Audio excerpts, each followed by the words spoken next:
This is the Mochi i7s by Snail Games. It's a phone, make no mistake about it. It's referred to as a phone in the manual, and the website where it's sold describes it as a phone as well. And just like most modern phones, it has dual SIM card slots. It has a rear and front-facing camera, volume rocker, and even a headphone jack. In terms of its form factor though, it kinda gives the N-Gage a run for its money. And when you take a phone call, you accidentally stick the left thumbstick directly in your ear canal and have one of the most uncomfortable conversations you've ever had in your entire life. And that's why, in my opinion, this system should only be purchased for one thing: playing video games. And that's probably why the company sent it into us, a gaming channel, for review.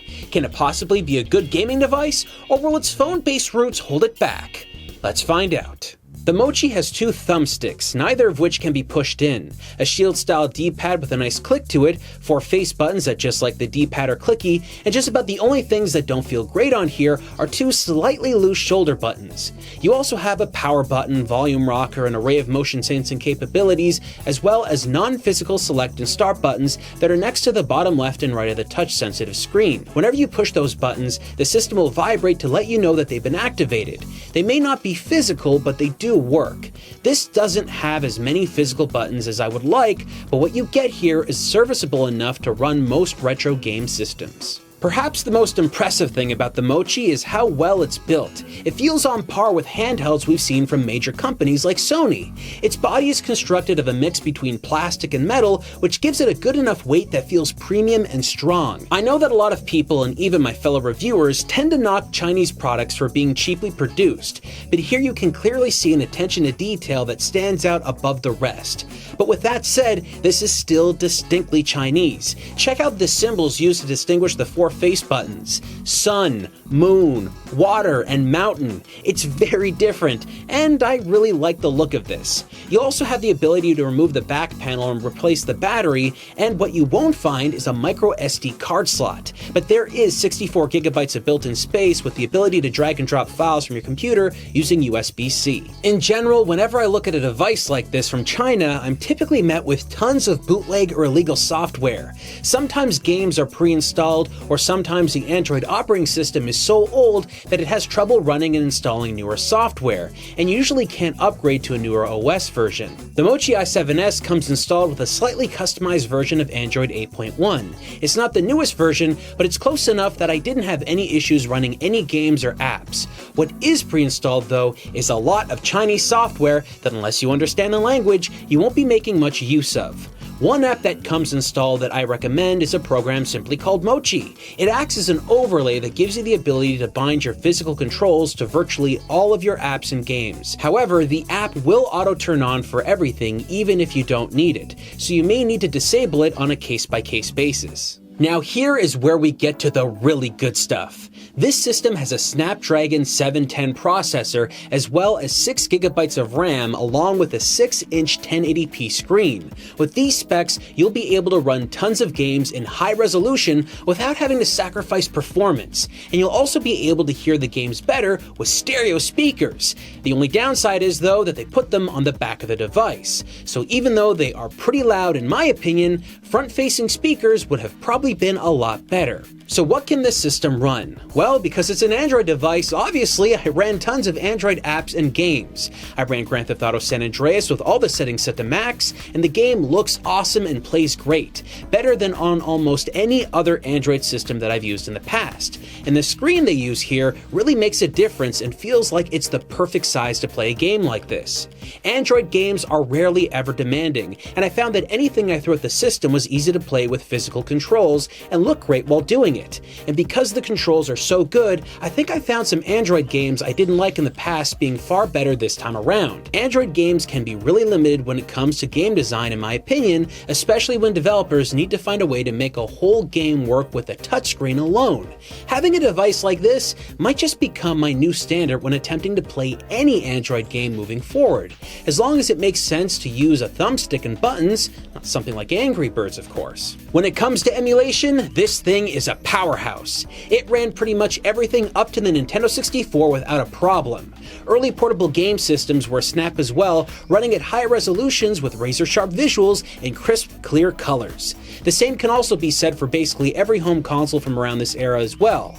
Tons of classic games that I tested ran great. It even has vibration for games that support it, like GoldenEye on Nintendo 64 or even Drill Dozer on the Game Boy Advance. Tilt functionality works as well when emulating something like WarioWare Twisted, and just as long as the emulation software provides a way, you should be able to get it working on here. Like I mentioned earlier, the physical controls on this hardware are a game changer. I was running through classic arcade titles using MAME with ease, having smooth performance and quick snappy inputs that felt like I was running them on original hardware, which of course, I'm really not. Now there are limits to what you can do. There's only 6 physical buttons that you can push, and that means that you might run into issues with emulating a console like the Nintendo 64. You simply don't have enough buttons to map everything at the same time. Now you could map the C buttons to the right thumbstick and bind the Z trigger to one of the face buttons, but this isn't gonna work for every game, especially titles that require 2 C button inputs to be pushed at the same time.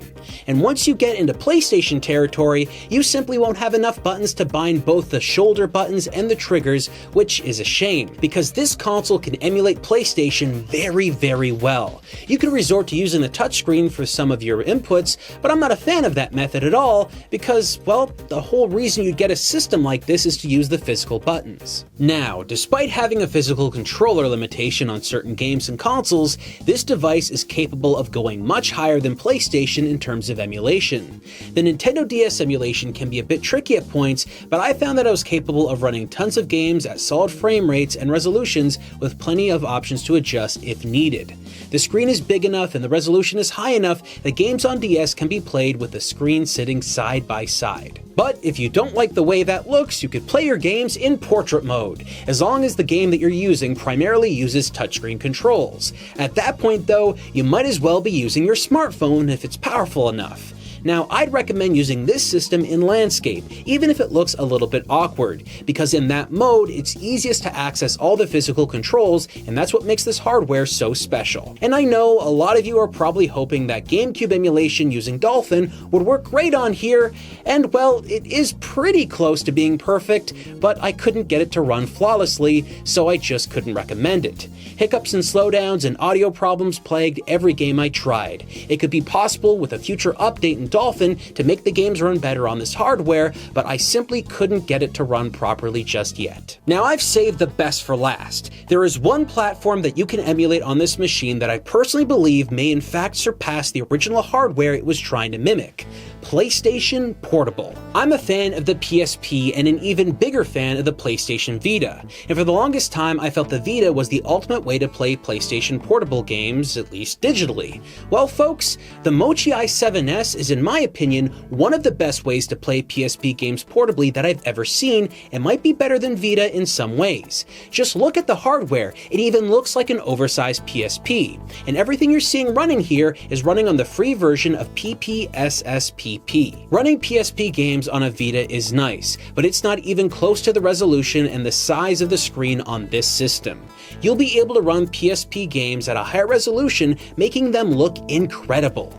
Every game you play will look like it's remastered, and the performance seems to be on par with original PSP hardware in most instances, and has faster loading due to everything being a digital file and not running off a UMD. In my experience, it even runs faster than the PS Vita in some instances. You may run into a couple of issues with emulation, but again, you can adjust them through options. And you've got just the right amount of physical buttons for PSP, making playing any game on here a breeze. And by the way, the thumbsticks on here are leagues better than the slidey thummy part that we had on the original PSP hardware. I know it seems ridiculous that I would take a system like this and compare it directly up against real hardware from Sony, but Sony left the portable hardware market a while ago, and ever since the competition has been improving to the point where they could surpass what Sony has achieved. And with this, I can comfortably say that the Mochi i7s is the first time I've personally experienced PSP emulation running this good on an Android device. And maybe some other powerful emulation systems out there will get released in the future, but in my opinion, the physical controls and sleek design you get here are unmatched. When Snail Games first reached out to me about this hardware, I honestly didn't expect it to be that special.